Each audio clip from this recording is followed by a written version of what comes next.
हिंदीमध्ये एक गाणं आहे सुप्रसिद्ध, दुश्मन ना करे दोस्त ने वो काम किया है, उम्र भर का गम हमें इनाम दिया है. गेले जवळपास 38 वर्ष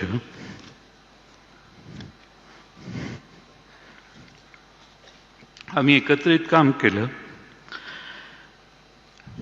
क्लासमेट म्हटलं की 10-12 वर्षाची साथ असते, पण मला आठवते 1991 पासून आम्ही विधानसभेच्या एका वर्गात जवळपास शेजारी शेजारी बसायचो. 1914 पासून तर शेजारी बसण्याचे प्रसंग अनेक आले. अनेक पैलू दादांचे आम्ही सगळ्यांनी जवळून पाहिले. माझ्याकडे तर प्रचंड आठवणी आहेत. खुल्या मनाचा, दिलदार मनाचा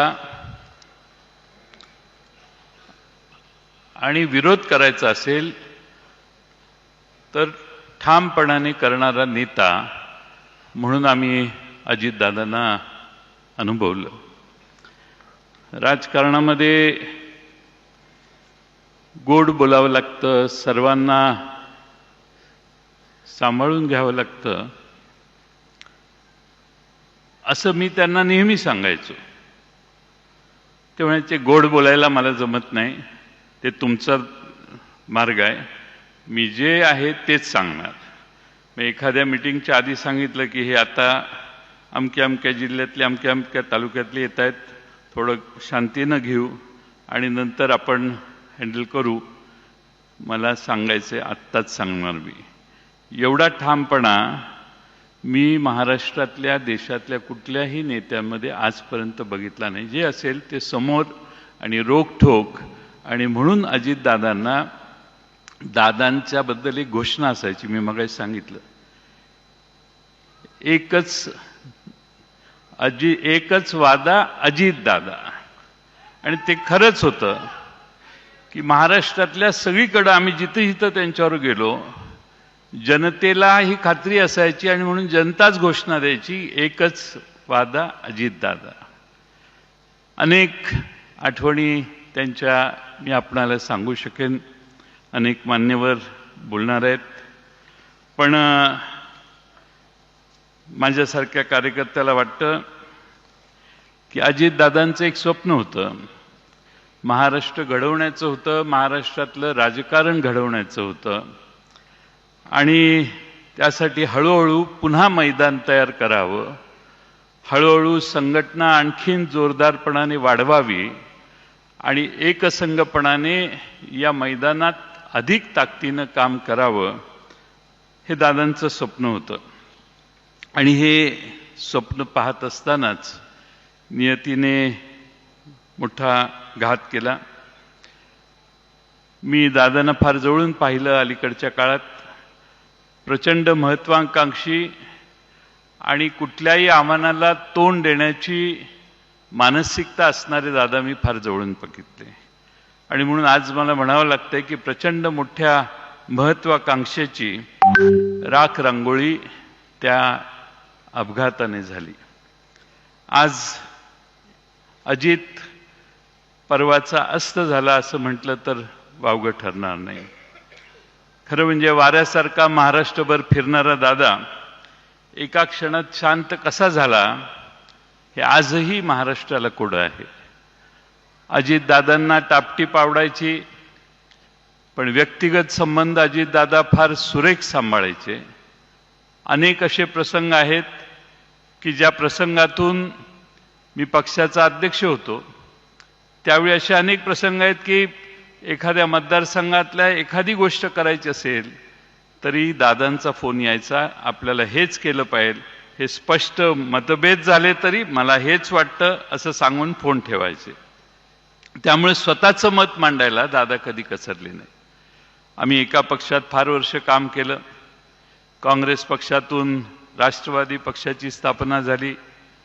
आदरणीय शरद पवार साहेबांच्या नेतृत्वाखाली पवार साहेबांचे त्यांच्यावर प्रचंड मोठं संस्कार होते आणि मी फार जवळून बघितलं अलीकडच्या काळात की पवार साहेबांच्यावर त्यांचं प्रचंड प्रेम होतं.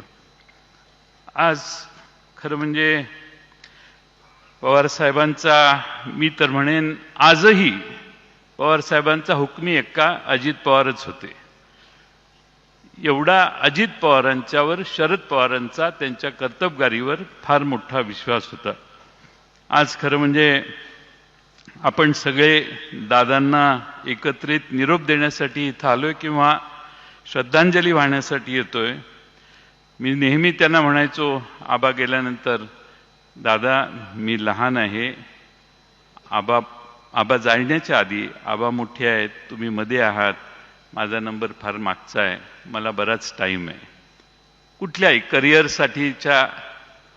पण असं कधीही मनात आलं नाही की आबा जातील आणि त्यानंतर दादा देखील अचानकपणानं असे जातील. आणि म्हणून दादांना भावपूर्ण श्रद्धांजली मी अर्पण करतो. अनेक उद्योगपती इथं आहेत, त्यांच्यासाठी सांगतो. Many industrialists are sitting here. I would like to tell them, this man used to wake up at 5 o'clock. 6 o'clock he used to start his work. 6:15, 6:20 he used to be seen on the streets of Baramati or in any meeting where he used to call people and start meeting. माणसं 10 वाजता दिवस सुरू करतात, 12 वाजता दिवस सुरू करतात. The politicians usually start day by 9:30, 10, 11. But this man used to start day at 6 o'clock.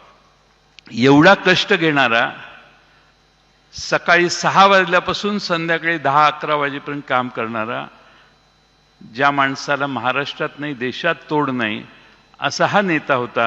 आणि म्हणून आज त्यांच्याविषयी आदरांजली वाहताना आम्हालाही फार दुःख होतंय, आपल्या सगळ्यांनाच दुःख आहे. आणि हा जो धक्का आपल्याला बसलेला आहे तो मला नाही वाटत कधी महाराष्ट्राच्या राजकारणातनं आपण कधी विसरू शकू. दादा गेल्याने महाराष्ट्राची मोठी हानी झाली. महाराष्ट्राचा अर्थसंकल्प 11 वेळा त्यांनी मांडला.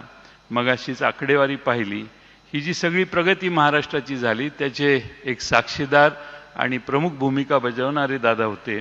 आणि म्हणून आज ज्याला स्वतःचा मतदारसंघ बांधायचा आहे, ज्याला स्वतःच्या मतदारसंघाचा विकास करायचा आहे, त्याने एकदा तरी आयुष्यात बारामतीला जाऊन विकास काय असतो हे पाहिलं पाहिजे. आणि म्हणून दादांनी स्वतःच्या बारामतीची काळजी घेतली आणि महाराष्ट्राची काळजी घेतली. असा नेता पुन्हा होणे नाही. आणि म्हणून जाताना मी एवढेच म्हणतो, चिठ्ठी ना कोई संदेश, जाने वो कौन सा देश.